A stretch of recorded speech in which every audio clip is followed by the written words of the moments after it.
Hi, welcome back to Kolsky Drones. So today we've got the JJRC Heron, or the X9. So I don't know if you've seen much about this. It's also made by a company called Seafly, and it was a Seafly Dream. Now the big difference is, when the Seafly Dream came out, well actually it came out a bit ago, but there's very few places sell it. It was $300 or £245. This is exactly the same model, but this one's £133. And I think it's well worth the money. So let's just have a look what you get in the box. I have had this out of the box previously. So in here, in the package, you get the drone, the clip for the controller,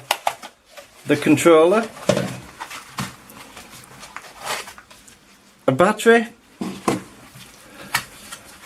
battery charger, which is nice to see, a mains battery charger that plugs in. Well, the only thing you need to do is buy an adapter, because mine came with a 2-pin plug, but this thing is a proper charger. The battery clips into it like this, and it does actually charge your battery properly. No USB, charges in about an hour and 20 minutes from flat, so it's fantastic. And it also comes with this quick start guide, which hasn't got much detail, not at all really, to be fair, but it does get you flying. But I'll show you on the app that this is already included in the app. So, this is the drone. Let me just pop the battery into it. So, as you can see, it's a Spark clone. It's almost identical, even the battery shape's the same. With one big difference from the other toy grade drones, this actually has a 2-axis gimbal that works. So there you go, it's got a gimbal. It's only 2-axis, not 3. Like the Spark, it's a 2-axis gimbal. The SD card goes in the back, just like the Spark, and it's also got a USB port in the back. So the battery is 11.4 volt, 1000 milliamp. Good for about 10 minutes. So it very Sparkish time as well, but this is a high volt battery. So as you can see, it's almost identical. It comes in black or white. I chose the black one. The white one looks exactly like the Spark, and it's got, as I said, the Seafly Dream. The only difference is the writing on here, and the controller is different on the Seafly. But as you can see, it's extremely nicely finished off, and it's got an optical flow sensor. So it has optical flow, a 2-axis gimbal, and it's full GPS, dual. So it's got GLONASS and GPS. Very, very nice finished off piece of kit. Let me just show you the controller. So if you've watched my video for the X7, this controller's identical, apart from this has got gold accents on the button. I'll go through the controller with you anyway.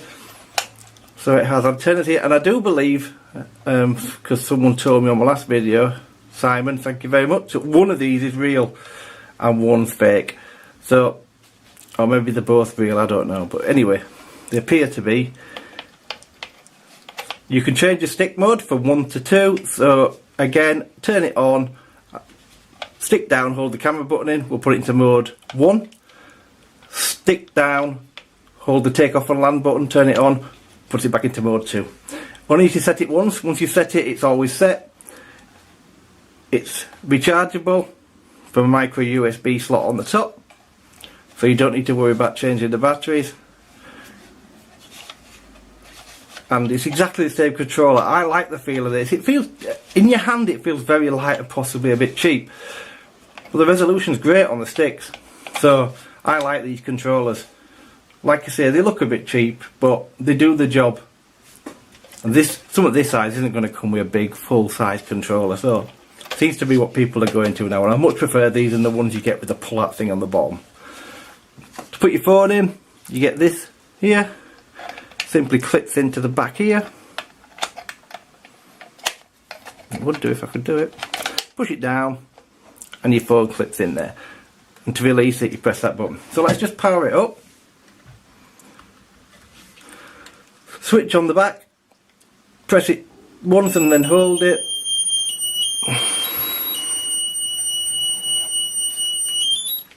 And then your controller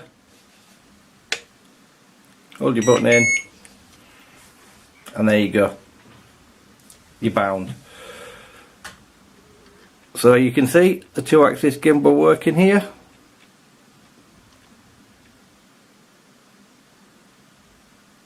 Very smooth actually. And obviously on the controller you have a wheel to control the gimbal. Actually, I haven't bound it.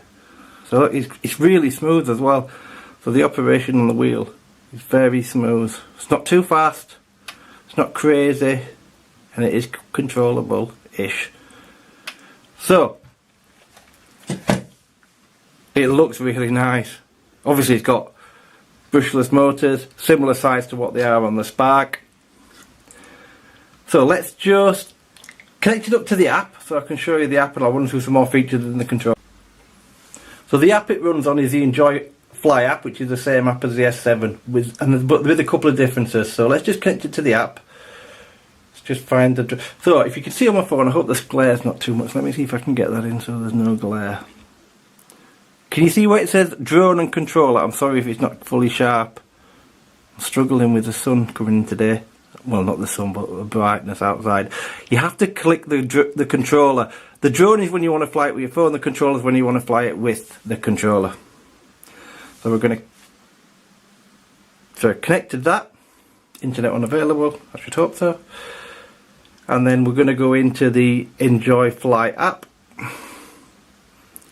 going to hit start flying, and there you go. It said it had got an SD card in, but as you can see, look, next to no lag. I hope you can see that. Let's get rid of that off the screen. I know I've got no SD card.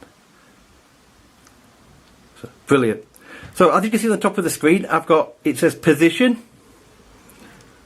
And it says safe flight. In other words, it's got no GPS. So if I click the M button on the controller,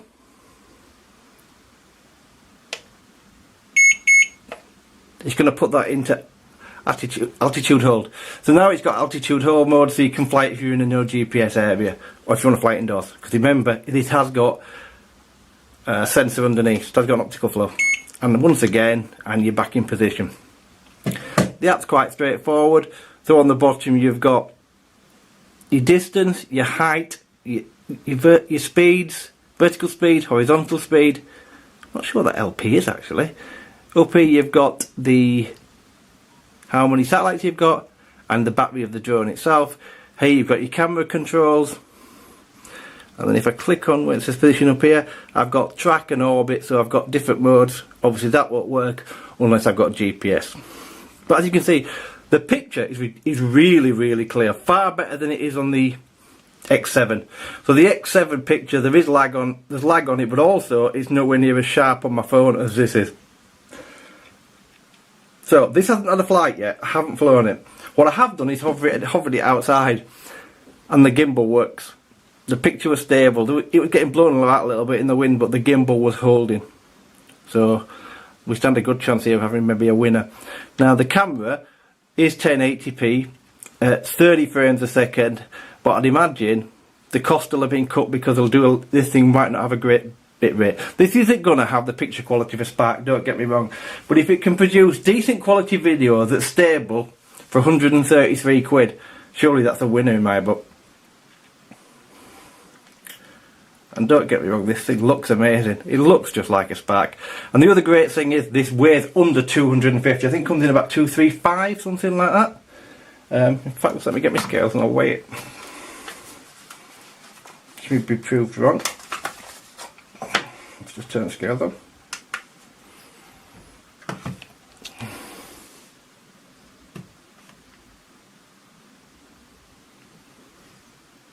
Well, it's actually a lot less. 150 grams it's coming in. I don't know if you can see that on the camera. 151.2. I don't know if you could just make that out on the edge. So it's well under. But you did get. But what I would say is, this isn't going to fly in anything like a strong wind, because it's not that strong the wind outside, and it was getting blown around a little bit. It was not pulling flying. It, don't get me wrong, but your Spark would have definitely handled the wind a lot better than that. But I'm not comparing this to Spark, and that's not what it's about. This is about the drone itself. And I think for the money, unless it's disastrous when I fly it, this is going to be a decent drone. Everybody's been wanting to try and get a 1080p drone that's cheap, with decent footage, with a gimbal. And this is right in the ballpark, cost-wise, in my opinion. It's well under the price of a Spark, even a second-hand one. And it's not much more than I paid the other day for the X7 and also the F11 and stuff like that. They're all in the same kind of ballpark cost-wise. So let's see what it's like on the flight when I do it in a couple of days. So thanks ever so much for watching. Have a fantastic day, and I'll see you all soon.